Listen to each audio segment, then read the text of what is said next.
ඉතින් අද ඔයාලට කියලා දෙන්නම් ඩයලොග් 198 පැකේජ් එක කාඩ් දාලා ඇක්ටිවේට් කරගන්න කොහොමද කියලා. ඉස්සෙල්ලාම රුපියල් 200ක් කාඩ් දාලා කොටුව 678යි කොටුව ඩයල් කරන්න. ඉතින් රීලෝඩ් නැති වෙලාවට කාඩ් දාලා මේක ඇක්ටිවේට් කරගන්න මෙන්න මෙහෙම තමයි. ඊට පස්සේ මෙන්න මේ වගේ මෙනු එකක් එනවා. මේකෙන් ඔයාලා යන්න ඕනේ අංක 2 ගහලා සෙන්ඩ් කරන්න.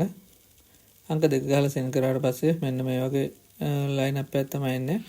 ඉතින් මේකේ next කියන ස්ටෙප් එකට යන්න ඕනේ. 9.2 ගහන්න. 9.2 ගහලා සෙන්ඩ් කරන්න. ඊට පස්සේ මෙතනත් නැහැ පැකේජ් එක. ඊට පස්සේ ආයෙත් next කියන 9.2 ගහලා සෙන්ඩ් කරන්න ඔයාලා.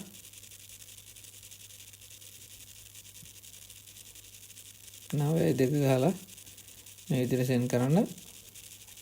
next කියන එක ඉතින් ආයෙත් next වෙන්න ඕනේ. මෙතන නෑ පැකේජ් එක.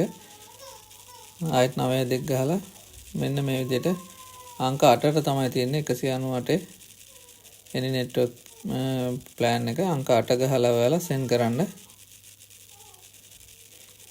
ඉතින් 8 ගහලා send කරාට පස්සේ ඔයාලට මේ පැකේජ් එක මෙන්න පෙන්නනවා. විනාඩි 250යි SMS 250යි මෙන්න මේ විදිහට තියෙනවා. ඊට පස්සේ ඇක්ටිවේට් අංක 1 ගහලා send කරන්න තියෙනවා. ඉතින් මට මේ වෙලාව අවශ්‍ය නැහැ. ඔයාලට කියලා දෙන්න විතරයි මට අවශ්‍ය වුණේ. මේ වීඩියෝ එක හොඳයි කියලා හිතනවා නම් ෂෙයා පාරක් දාන්න, ලයික් එකක් දාන්න, මොකක් හරි ප්‍රශ්නයක් තියෙනවා නම් කමෙන්ට් සෙක්ෂන් එකේ කමෙන්ට් එකක් දාන්න අපිව ෆලෝ කරලා තියාගන්න.